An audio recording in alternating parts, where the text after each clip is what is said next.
Hello everyone and welcome. Coach Nathan here. To my students out there, I hope you're doing well, enjoying your extra long spring break, and I hope that you've had a chance to play some chess and study, and that you've been on Chess Kit or Chess Magnet School recently.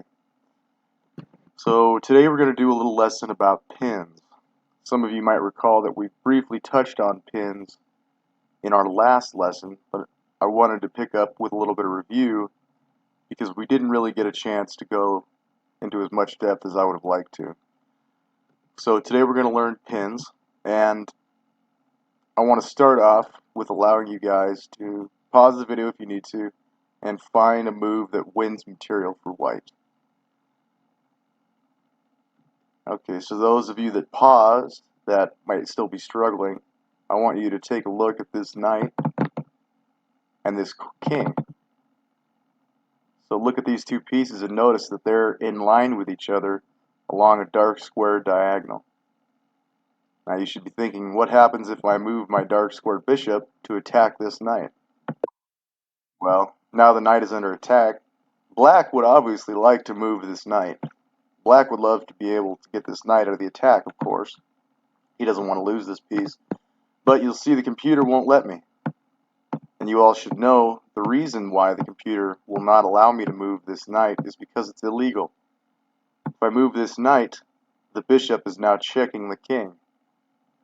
And we know that we cannot move into check.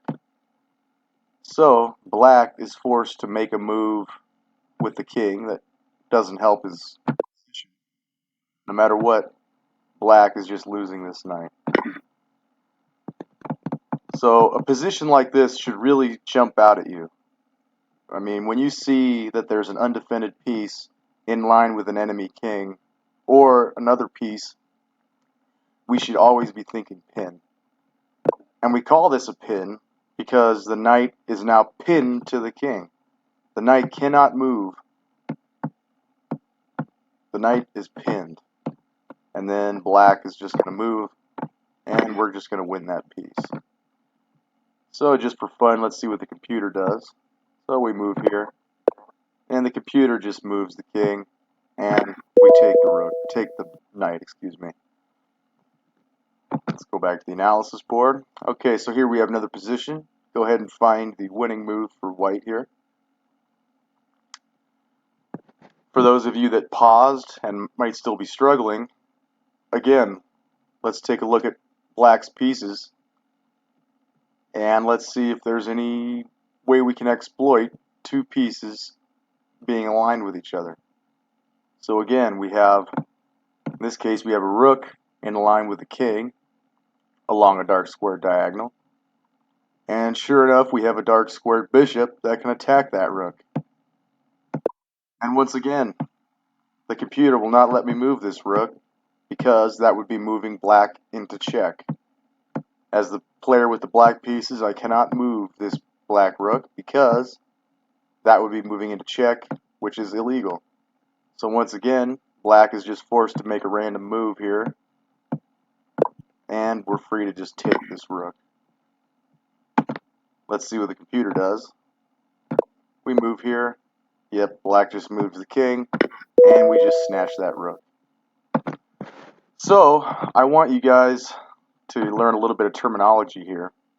So both of these pins that we went over, so the first one being bishop to d4, and the last one being bishop to a3, we notice that when we move, let's see, let's go to the analysis board here. So when we move this rook is absolutely pinned. We call this an absolute pin because the rook absolutely cannot move. The rook is absolutely stuck. So anytime we're pinning a piece to a king, we call it an absolute pin because it is illegal to move that piece. Okay? Now keep that in mind when you look at this next puzzle. So go ahead and find the winning move for white here. Okay, for those of you that paused the video and are still struggling, I'll give you a big hint. There is no absolute pin here. So you probably noticed that this king is fairly safe right now. There's He's got 3 pawns in front of him. And there's no way, like, if I move the bishop here, it's not an absolute pin because we have this pawn protecting the king, so the rook would just be free to move out of the way. That wouldn't be winning us anything. But let's take note of the fact that we have 2 valuable pieces in line with each other. We have a rook and a queen in line with each other. Okay, and we have a bishop, we have a bishop that can attack that rook. And notice that, let's go to the analysis board, let's notice that when we attack this rook with our bishop, remember, a bishop is worth 3 points. A rook is worth 5 points.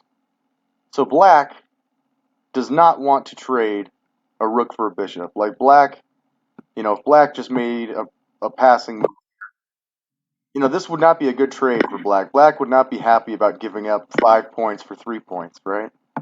So black would like to be able to move this rook. But notice what happens. Notice what happens if, again, we move the bishop to attack the rook. Let's say black moves the rook. Go ahead and ask yourself, what would white play here? Well, notice this bishop is now attacking the queen. So now, instead of losing a rook for a bishop, black is giving up a queen for a bishop, which is even worse than before. Black is just giving up a queen for a bishop. That's terrible, right? So by moving here, we're guaranteeing that we're going to win some material. Black does not have any counterattacking moves, so even if black tried to get tricky and play something like this, black is still giving up a rook, no matter what. In fact, this would be worse for black. So either way we went, we could either capture the rook this way, and now the queen is still under attack. The queen can't recapture because the queen could recapture. And even if we captured like this, it'd be this similar before. And just for fun, let's see what happens if black captures here. Go ahead and find the checkmating move for white. So if black made the mistake of capturing this bishop, what would be the checkmating move for white here? So this is a good review of back rank checkmates, because then white would just be able to play rook here, and that's the ball game. Black is in checkmate because he cannot move off the back rank. This queen cannot block. Remember the ways that we can get out of check. We can either capture, move the king, or block. We obviously can't capture this rook. We can't move this king anywhere to avoid check. Only 2 moves for the king are A1 and A8 and C8, and neither one of those gets out of check, and white would be winning. So the best move for black here is actually just to get out of this pin, and by moving the queen here, he's getting out of the pin, and he's at least getting this bishop back. So he's moving to a square where he can get out of the pin and still defend this rook, but it doesn't matter because we're just going to take that rook. Black's going to take, and now we've won material. We're up an entire rook now, and this should be a very easily winning game for white. So for fun, let's see what the computer does. I'm pretty sure the computer is going to move the queen to E7, and that's sure enough exactly what they do. Okay, here we have another position. Go ahead and pause your video and find the winning move for white. Okay, so here for those of you that paused the video and might be struggling, let's take a look at the position. So you've probably noticed that this knight is pinned already. The knight is pinned already to the king. But we can't really capture the knight. If we capture the knight with a rook, that's just bad. We're giving up, again, 3 points. Our knight is worth 3 points. Our rook is worth 5 points. And we're giving up a rook for a knight. That's not good, right? And we have 3 pawns. Black has 3 pawns. This is a pretty equal position now. But we can attack this knight one more time with a less valuable piece, which is key. So we can move the pawn to F4, And notice now, black is in the same position. Black would love to be able to move this knight. Black does not want this knight to get captured by the pawn, of course. But, again, can't happen. The computer is not letting me move the knight because that would be moving black into check. If I move the knight here, the rook would then be checking. The rook would be checking the black king. So once again, black is in a tough spot. Black has to lose this knight. Black, doesn't really matter what black plays here. Say he, we're just going to take this knight with the pawn. Captures, captures, captures, and white is winning. Now this is a good example of an idea that arises with pins. So whenever we have a pin piece, that we can't win it right away. We can't just take the knight. It's always good to put pressure on a pin piece. So putting pressure on a pin piece. Or we could say piling up on a pin piece. So again, we have one attacker on this pin piece. It's white to move. Let's add another attacker. Let's add another attacker. And again, we're attacking it with a less valuable piece. So if we had, let's just say for fun, if we had a rook sitting on A2, let's pretend there's a rook on this square. You might think, well, we could add more pressure by moving the rook here. But it wouldn't be doing anything because, again, if we had two rooks right here, and this top rook captured this knight, same thing, the pawn would capture, and we'd be giving up 5 points for 3 points. So it's always preferable to attack a pin piece with a less valuable piece, because now this is a real threat. You know, the only thing black can recapture now is a pawn, which is obviously less valuable than a knight, and white is winning. So, for fun, let's see what black plays here. Yep, black just moves the king, and we just snatch that knight, and we're winning. So I want to go back. So again, that was an example of an absolute pin, because the knight was absolutely pinned. And in this position, remember we said that there was no absolute pin, but we were able to win material, remember, by moving the bishop. We would call this a relative pin. We would call this a relative pin, because black is free to move this rook. There's nothing stopping black from moving this rook. I mean, it's perfectly legal to move this rook, but it's unwise, because then black is losing the queen. So that is a relative pin, and these other pins, both this one and this one, where we pinned a piece to a king, and another position where we pinned the knight to the king, those are both examples of absolute pins. And again, we call this a relative pin because in this case, the rook is relatively pinned. It can move, it's just not a good move. Okay, let's look at one final position.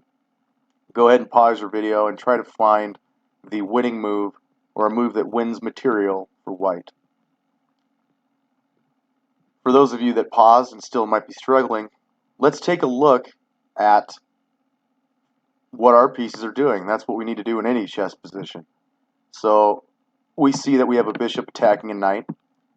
It looks like this pawn can recapture, but can the pawn recapture? What is this queen doing? This queen is pressuring this pawn, and this queen is pinning this pawn in a way. The pawn is, oops, sorry about that. The pawn is queen, you definitely wouldn't want to play that move.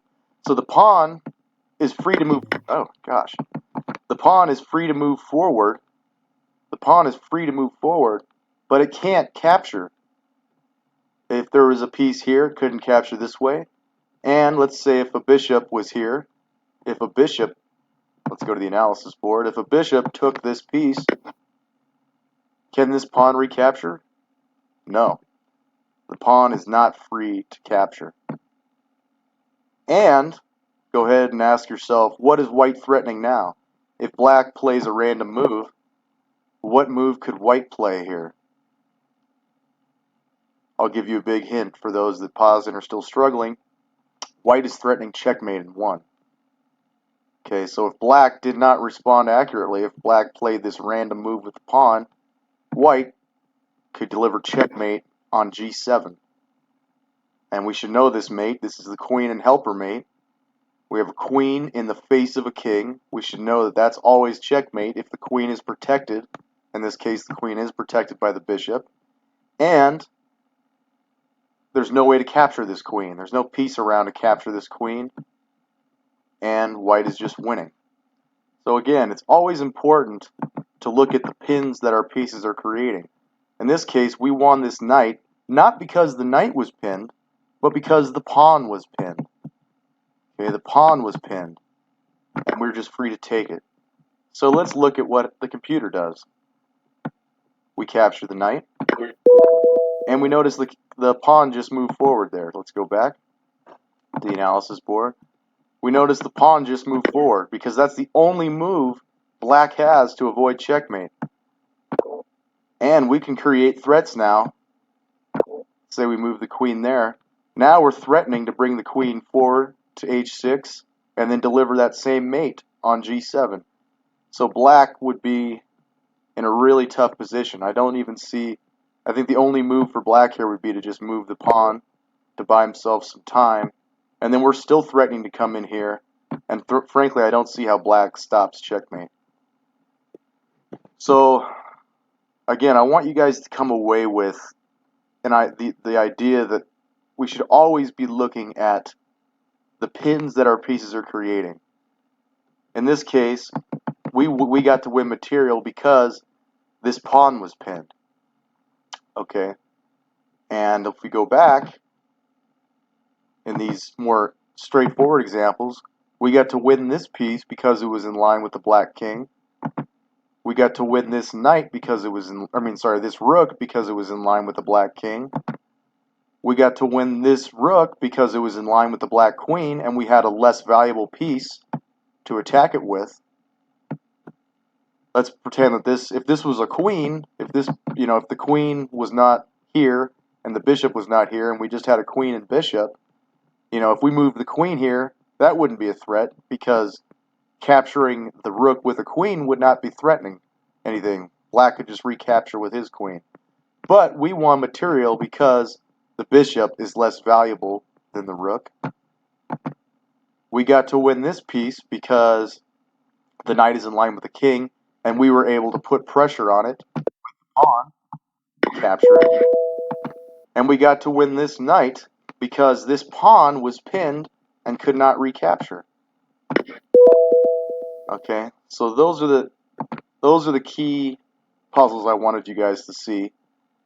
And again, anytime we have pieces in line with the king, pieces or two enemy pieces in line with each other, we should always be thinking pin. We should always be thinking, can we win material? And I highly encourage all my students to use Chess Magnet School or Chess Kid and to look at these puzzles. Both sites have options where you can go in and you could do any type of puzzle you want, including pins. So, once you get used to seeing these, you'll see them automatically. So, when I first started playing chess, I might not have spotted this move right away. But because I've done a lot of these puzzles and I've played a lot of games, it takes me about 1 second to see this move. And so far, we've talked about strategy. We've talked about how to open the game, how to keep your king safe, how to deliver checkmate. All big strategic ideas, which will make you a solid player, a solid beginner, But which, frankly, we all are, even myself. I might be an intermediate player, but what separates either an advanced beginner, I would say, or an intermediate player from a regular beginner is that a player that can see these tactics immediately has a huge advantage. especially when there are time controls. A player that can spot this move instantly and doesn't have to think about it is they obviously have a big advantage over a player who does. And I promise that if you do these puzzles, again, chess magnet school, chess kid, if you do these puzzles and you play enough games, you will be able to see these moves automatically, and you will get quick victories over people that cannot see these moves and tend to play moves that leave themselves open. So that's our lesson for today. I hope you're all doing well. I hope that you're all holding up in these crazy times. And again, with all the time at home everyone has now, it's the perfect opportunity to continue to play, continue to practice, and sharpen your skills for the next tournament. So that's the video, and I hope that you all have an amazing day. Take care.